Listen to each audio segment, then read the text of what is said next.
Welcome back, grade 7s, to lesson 4.2, the fur trade, the foundation of an economy. How did the First Nations peoples work with the French and the British in the fur trade? So stick around and let's learn something.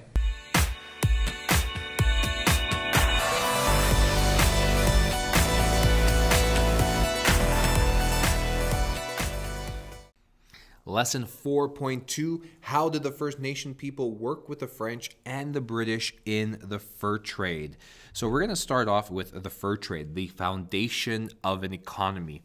And in North America during this time period in the history of Canada, the fur trade encompassed absolutely everybody that was there.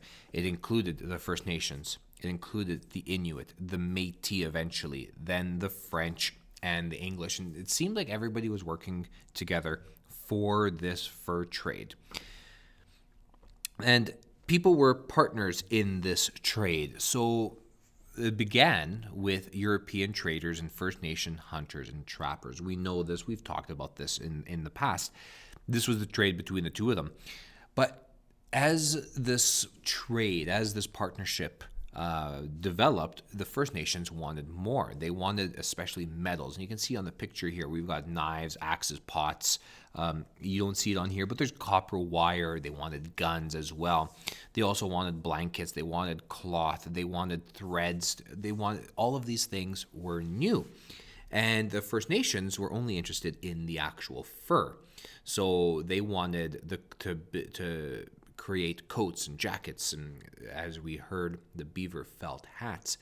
So the First Nations had what the Europeans wanted, which was the fur, and the Europeans had what the First Nations wanted, which were these metal goods and some of these other goods as well. So they developed the barter system.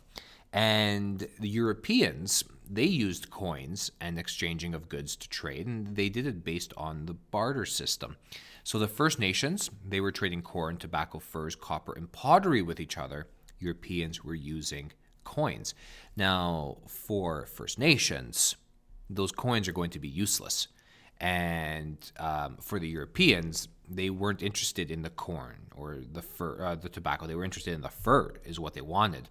So this is how the trade would begin. So both sides, they would come and the trade would begin. First, after this journey, you must rest.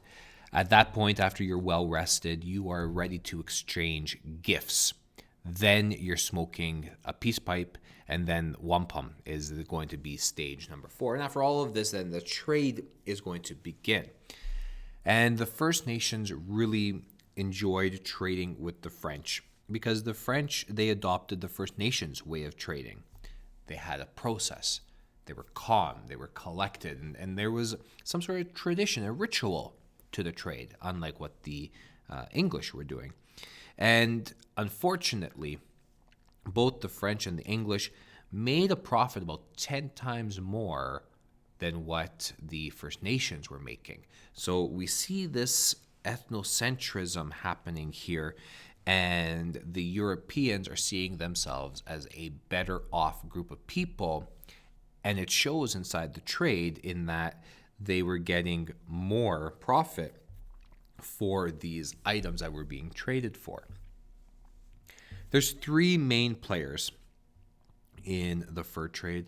The first main player is that of our First Nations. And the First Nations living here in North America, they knew the land, they knew the environment, they knew the climate. So they used that to their advantage. In the wintertime, they were hunting and trapping. First Nation women, they would then skin the animals. They would prepare the pelts that are going to be traded. Come springtime, they would load them into the bark canoes, and they would make their way to the trading posts that were the Europeans.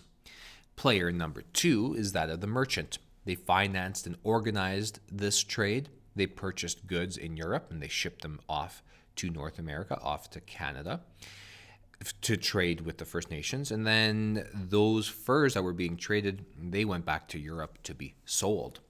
And then the third player is our coureurs de bois, later the voyageur. And the coureurs de bois, they paddled into the wilderness to trade with the First Nations. This was a very French thing to do, whereas the British were expecting the First Nations to go to their forts. The Coeur de Bois, eventually, they would paddle from Montreal to those trading forts. But then later on, after the Hudson's Bay Company made a very large purchase, which we're going to be learning about later, the Coeur de Bois turned into the Voyageur. And the Voyageur are a little bit different than the Coeur de Bois, and we'll get to that a little bit later. Despite who you were or what you were, the Europeans, they needed the First Nations. So even though there was an ethnocentric attitude, there was still value there in the First Nations. Without the First Nations, there was no way that the Europeans would find food. They would have no cure for scurvy. They would not survive the extreme cold that existed in North America, especially in central and the interior of Canada. They had no clue how to canoe, snowshoe, or toboggan in the North American wilderness. They obviously had no knowledge of the region, so they needed the First Nations for that. They didn't speak the many different languages that the First Nations had here in North America, so they relied on the First Nations to be translators.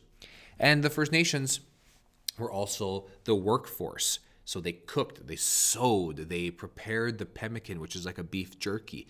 They snared animals, they did the snowshoes, they did almost absolutely everything that was needed. And without them, the Europeans would not have survived. I mentioned First Nation women, and without First Nation women, we would definitely not have this successful fur trade, because it was the women who prepared the furs. So once the animals were trapped, it was the women who scraped off that flesh and who, cleaned it up and prepared this pelt and prepared this fur to go and be traded in the forts to be sent back to Europe. So they prepared the furs, but they also worked in the forts as well. So they would make clothing for the Europeans and as well for the other traders so that they could go out into this wilderness. They helped create and build the canoes by collecting birch bark and the spruce gum for those canoes.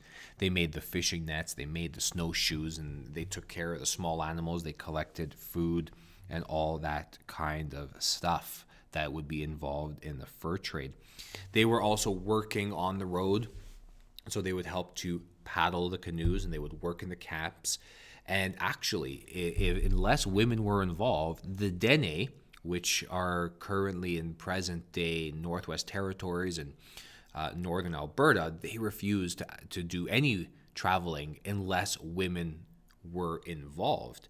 And not only that, so they worked the road, they prepared the pelts, they worked in the forts, they also knew the languages of the people, and they had impeccable geography skills. So they knew various different languages so that they could be interpreters, so they could negotiate on behalf of the Europeans. But they also knew the area as well, so they could go out and they could help work as guides. So without them, the Europeans definitely would have been lost. All right, I want you to head into your notebook and complete the questions for this part of the chapter.